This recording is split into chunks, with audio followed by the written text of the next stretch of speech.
Tere, mina olen Silver Lätt. Ma olen Lätitud 64 tiimi mängija ja siin on minu In the Bag 2019.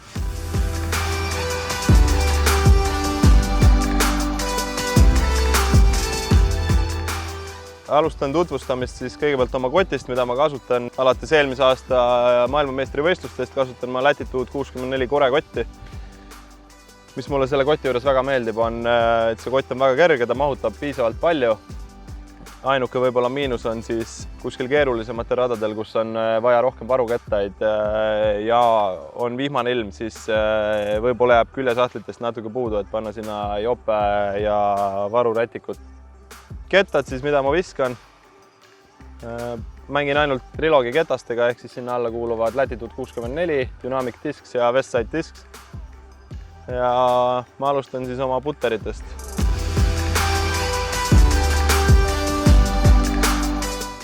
Mul on kotis 3 putterit, milleks on kõik 3 on Classic Blend Marshallid.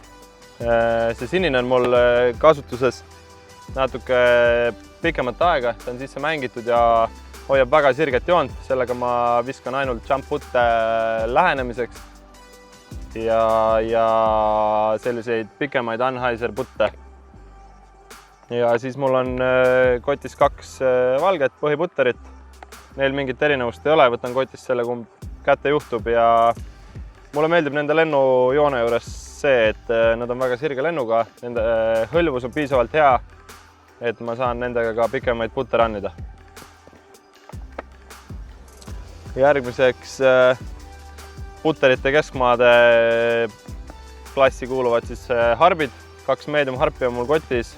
Tegelikult on mõned veel, aga eesmärk siis oleks, et üks mul on sisse mängitud, mis on natuke sirgema lennujoonega. Kõik keskkäe lähenemised praktiliselt kuni kuskil 70 meetrit viskan ma harpidega. Ja siis üks on sisse mängitud ja teine on peaaegu tutikas, et natukene võib-olla tuulisemad olud ja sellised Anheuser lähenemised, et hoiab paremini joont. Lisaks kasutan harpe veel eeskäe lühikeste rollerite viskamiseks. Siis edasi keskmaa ketast juurde. On mul kotis üks vana hea Lucid Suspect, mis on mul ostetud siis, kui ma ei eksi, 2013 aastal Harri Reimandi käest Viljandis Eesti meistrivõistlustelt. Ta on sellest ajast saati saanud väga palju kasutust, ta on väga sisse mängitud, käes on ta ülimeeldiv ja lennujoonelt on ta selline eeskäega Heiserist välja visates popib ennast väga kiiresti sirgeks ja lendab otse. Lihtne on visata ka eeskäega üleminevaid viskeid, ehk siis vasakule natuke nurga taha, kui on koridoris liiga vähe ruumi, et tagantkäega neid lähenemisi visata. Järgmiseks on mul 2 kompassi. Goldline kompass samuti väga sisse mängitud, aga on ülisirge lennuga ja uskumatu hõljuvusega. Kasutan sirgeteks kuni 100 meetri, 110 meetri viseteks, pigem tunnelites, metsaradadel, kuskil, kus on natuke vähem ruumi, siis ülimugav ja väga ettearvatav lend, et ei tee mingisugust nalja, ei lähe üle, ei jää kunagi liiga kangeks, et väga usaldusväärne. Ja nüüd teine Grady Shoe Opto X kompass, mis esialgu sai kotti pandud selle jaoks, et visata tagantkäe lähenemisi vastu tuulega, kuid selgus hoopis, et ta meeldib mulle eeskäe lähenemisteks. Ta kuju, ta profiil on nii flat top pealsega, et ta istub ideaalselt eeskäe gripiga kätte. Lennult kuskil 80-90 meetrit ilma suure pingutuseta ja lendab ainult otse. Ei ole lõpu feidi, ei ole mingeid üleminekuid, et väga meeldib ja on vist ka üks uuemaid täiendusi mul kotis. Ja siis keskmaade lõpetuseks on mul 2 Lucid Justice'it. Justice on siis Trilogi valikus kõige kangem, kõige ülestabiilsem keskmaa ketas. Kasutan nii eeskätt kui tagakätt, igasugused päästmisolukorrad, eeskäe Anheuserid, suured laiad Heiserid, skipivisked. Et suhteliselt asendamatu ketas. Kui on vaja läheneda kuskil kuni 70-80 meetrit ja on natuke tuulisem, siis pigem eelistan Justicet harpidele. Edasi fairway ketaste juurde. Fairway driveritest, mida ma kõige rohkem kasutan, on üks väga sisse mängitud Fusion Felon. Fusion Felon saab samuti kasutust pigem metsaradadel, tunnelites, väikesest haiserist välja visates hüppab väga kiiresti otseks ja hoiab seda otsejoont. Kui panna natukene rohkem talle jõudu taha, siis ta teeb kerge essi, aga püsib üsna kitsa ala peal, et ei vaja viskamiseks väga palju ruumi. Tuulistes oludes ma pigem ei kasuta. Siis minu kaks põhilist lähenemist ketast, kui on natuke juba distantsi ka vaja, on ahtid. Mul on üks vipp-ahti, üks turnament-ahti. Praktiliselt lennujoon on neil väga sarnane. Kasutan siis vastavalt vippi või turnamenti temperatuurile, õhuniiskusele, et see gripp oleks käes ideaalne. Ja üldiselt eeskäe tagaga haiserid 110 avatud väljadel ja samuti pikemad metsatunnelites eeskäe Anna haiseritest päästmisvisked. Et väga usaldusväärsed ja üldiselt maailmale on tuntud nad kui Firebirdid, Westside'i Firebirdid. Et igal eeskäe mängijal peaks üks selline relv kotis olema, et soovitan kindlasti. Fairwaydest edasi on mul Westside Discsi Fortress, väga lihtsasti kontrollitav sirge lennuga, aga konkreetse lõpu feidiga. Distantsiliselt lendab päris kaugele juba. Et teinekord, kui on pisut ruumi vähem jälle, ei saa metsa vahel suuri esse visata, siis Fortress teeb kogu töö ära, sest tema oma lennuks sellist S-ruumi ei vaja. Et viskan ainult tagant käega ja selliseid konkreetseid metsatunneleid, kui on lõpus vasakule vaja saada. Siis on mul üks Opto Explorer 2018 aasta kettaks valitud Latitude'i Fairway Driver.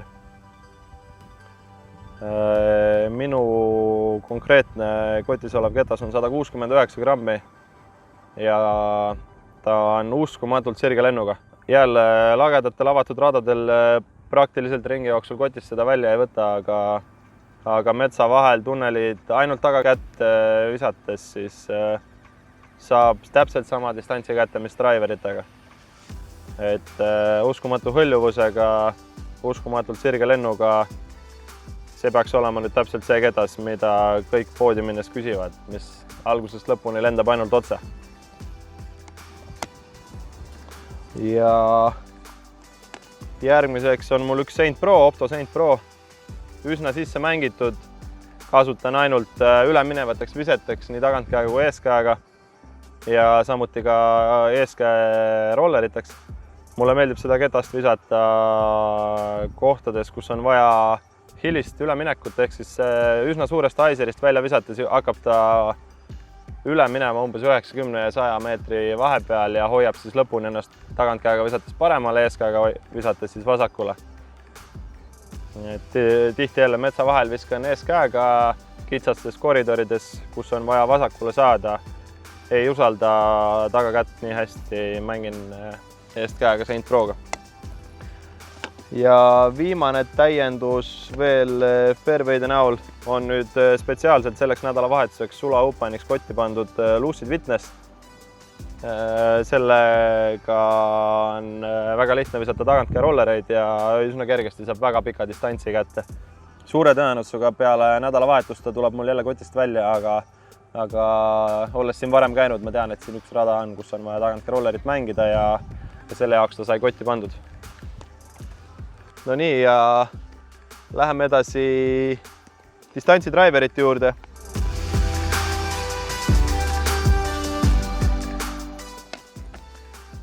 Siin on olukord üsna lihtne, mul on kotis 6 Lucid plastikust Defenderit. Kõik Defenderid on erinevalt sisse mängitud. Lend on natuke erinev. Kõik on maks kaalus 170+.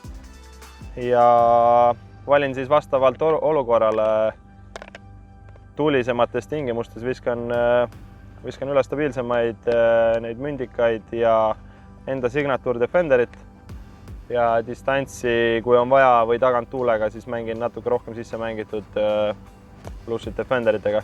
Defenderite juures mulle meeldib kõige rohkem nende kuju, nad on just eeskäviseteks on nad üli sellised flatid, neil ei ole mingisugust kuplit, nad istuvad kätte hästi, neid on üsna lihtne kontrollida ja distantsiliselt nad lendavad ülikaugele. Samuti on nad kõik väga usaldusväärsed ja väga ettearvatava lennuga. Ja lisaks on mul veel 3 Fusion plastikust Defenderit, mida ma mängin siis ainult tagantkäega. Fusion plastikut mulle meeldib tagantkäega visata, kuna ta on pisut pehmem. Grip on üsna hea ja pisut saan pöidla siia sisse suruda, et see kõvasti käes oleks. Üks Fusion Defender on siis väga sisse mängitud, juba Heiserist välja visates tagantkäega flip-up, teeb suuri esse, aga lendab uskumatult kaugele. Siis on üks vahepealne, mis Heiserist läheb sirgeks, aga ei flippa, lendab otse ja on lõpufeit konkreetne vasakule. Ja nüüd üsna värskelt sai juba jälle uus kotti pandud tutikas. Igasugusesse vastutuulde võib teda visata ja tead, et see ketas üle ei lähe. Ja kui nüüd peaks olema midagi ekstreemset rajal, tuule mõttes, ilmastiku mõttes, siis on mul kotis ka üks Fluid plastikust Enforcer, mida ma seda konkreetselt visanud ei ole, see on täiesti tutikas, aga ekstreemse tuule orkaani jaoks kannatab samamoodi kõiksugu viskeid, tuleb alati eeskäega paremale, tagantkäega vasakule ja on väga lihtne kontrollida. Nii, ketaste poole pealt on kõik. Kiirelt paar asja veel, mis mul kotis on. Alati vähemalt 2 minimarkerit, kui peaks üks jääma rajale või sõbral on puudu, saan talle laenata.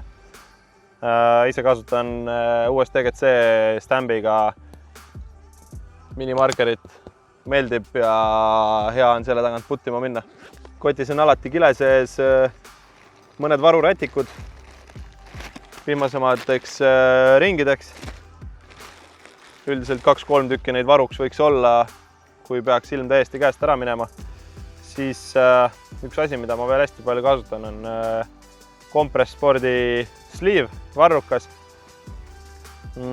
Eeskä mehed, kellel on probleeme olnud küünarnukiga, vigastusi, valusid, soovitan kindlasti kasutada. Hoiab käe soojas ja ennetab nii-öelda vigastusi. Et olen juba ilmselt 4-5 aastat sellega mänginud ja jahedamate ilmadega, külmemates oludes alati panen ta peale. Siis ringile minnes alati paar batooni. 2 maailma parimat batooni on mul hetkel kotis, Parabelsi Caramel Cashew ja White Chocolate Almond. Kui tunned, et ring hakkab ära lagunema, pead midagi sööma, kui tunned, et tuju hakkab ära minema, üks šokolaad teeb alati tuju heaks, nii et midagi magusat peab kotis olema ja siis loomulikult pudel vett peab palju jooma. Praegu on mul kotis üks väga vitamiinirohke ja mineraalide rohke Norra puhas allikavesi. Okei, see on minu poolt kõik. See oli minu 2019 in the bag ja näeme rajal.